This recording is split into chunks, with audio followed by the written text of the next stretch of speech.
আমাদের যুব সমাজ ছেলে মেয়ে তাদের পুরাটা চোখ তারা মোবাইলকে দিয়ে দিছে। ওই যে আগে যে শুনছি যে স্বেচ্ছায় চক্ষুদান করতো, কথা বুঝছেন না কথা? হ্যাঁ, মরণোত্তর চক্ষুদান। এই মরণোত্তর চক্ষুদান না, জীবিত চক্ষুদান। ওই দেখেন, ওই দেখেন ইয়া দেখো, ওই মোবাইল কার হাত, এতে সাইজ হলো ট্যাবলেট সাইজ, তার থেকে তার মোবাইল বড়। যেই অপদার্থ তার হাতেই মোবাইল দিছে, ওই সবচেয়ে বড় অপদার্থ। ওইটা একেবারেই অপদার্থ। সে যদি ভাই হয় তো ভাই অপদার্থ, বাপ যদি হয় ওইটা অপদার্থ বাপ। এই সন্তান নষ্ট করার সবচেয়ে বড় দায়ী আপন গার্জিয়ান।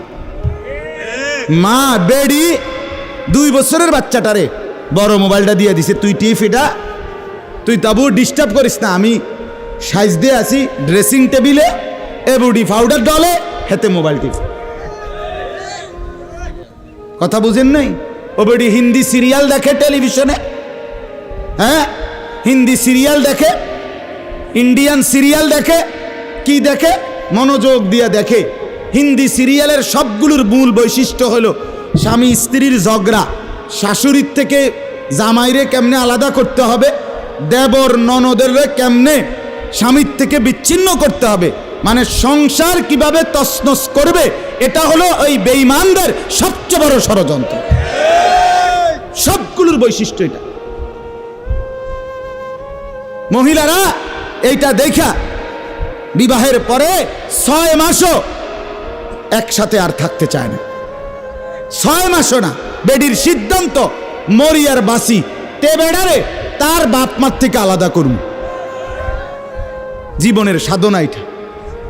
হায় হায়, লানত, অভিশাপ ওই নারীর প্রতি, যে নারী তুমি বেটি তোমার একটু সুখের জন্য স্বামী বেচারাকে আলগা করে লাইলা। তুমি তো কিছুক্ষণের সুখ হয়তো পাইবা, কিন্তু এই স্বামী মা বাবার নাফরমানির কারণে এই ছেলেটা তারে তো চিরদিনের জন্য জাহান্নামী বানাই দিল। মা বাপ যদি কষ্ট পায়, আহাজারি করে, মা বাপের কলিজার মধ্যে যদি ব্যথা লাগে, তো এই সন্তান জাহান্নামী হবে না? বলে। এজন্য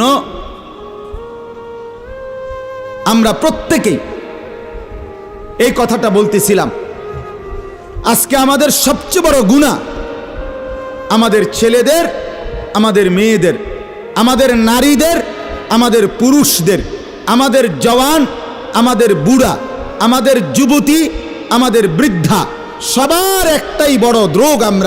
আমরা চোখ অনিয়ন্ত্রিত। বুড়া মানুষও টেলিভিশন চায়, বুড়া চাচা বাঁকা হয়ে গেছে, কাশে বেরামে ধরে গেছে, কিন্তু এবার টেলিভিশন সাউন্ড, বেডির সাউন্ড, চা দোকানে নাচ গান দেখার অভ্যাস ছোটে নাই। এমন অভ্যাস আছে কিনা বলেন না? যার নাই হেবড়া রাগ না হইলেই ভালো।